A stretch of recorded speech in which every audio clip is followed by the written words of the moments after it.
This question belongs to Database Management System subject and was asked in GATE CSE 2015 Set 3. So the question states, consider the partial schedule S with two transactions T1 and T2. Only read and write operations have been shown. The read operation on the data item P is denoted by read P and write operation on the data item P is denoted by write P. Suppose that transaction T1 fails immediately after time instance 9. So here T1 fails. Which one of the following statement is correct? So let us see all the statement one by one. T2 must be aborted and then T1 and T2 must be restarted to ensure transaction atomicity. Okay, see, first, if a transaction fails, then atomicity requires the effect of transaction to be undone. What durability states?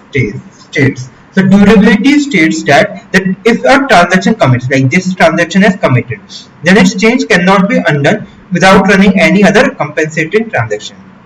And what is a recoverable schedule? A recoverable schedule is a schedule where every set of transaction Ti and Tj reads the data items previously written by Ti.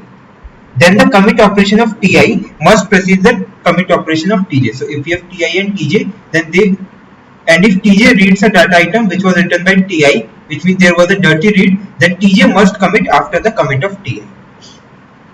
Now option A states T2 must be aborted and then T1 and T2 must be restarted to ensure transaction atomicity. It is false. Why? Because if it says if we abort the transaction T2 and redo all the operations, but there is no guarantee that if we start again T2, then T1 will not fail and this schedule will succeed. So option A is false. Option B says schedule S is non-recoverable and cannot ensure transaction atomicity. It is correct, as by the definition of irrecoverable schedule, we say that even if we start to undo the actions done by one by one after T1 fails. So if we start to undo these operations in order to ensure the transaction atomicity, still we cannot undo a committed transaction. We cannot undo this committed transaction. Hence this schedule is irrecoverable by definition and also non-atomic since it leaves the database in inconsistent state. Simply dirty read is non-recoverable. See here, write and read. So dirty read and it has committed, so it is irrecoverable. So this is false. This is true. Option B is true. It is irrecoverable schedule and cannot ensure transaction atomicity.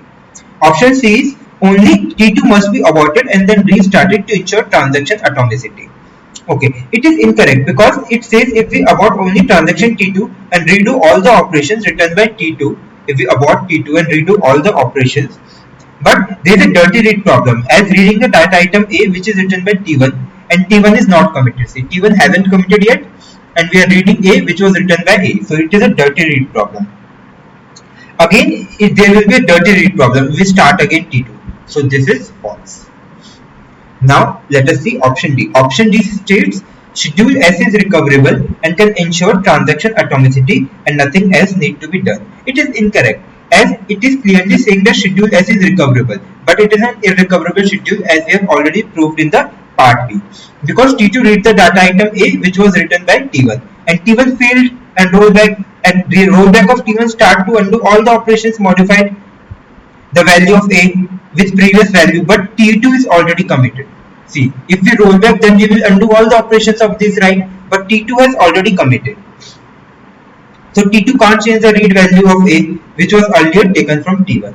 So it is not recoverable. So option D is also false. So correct answer is option D. It's an irrecoverable schedule because it has already committed and has a dirty read.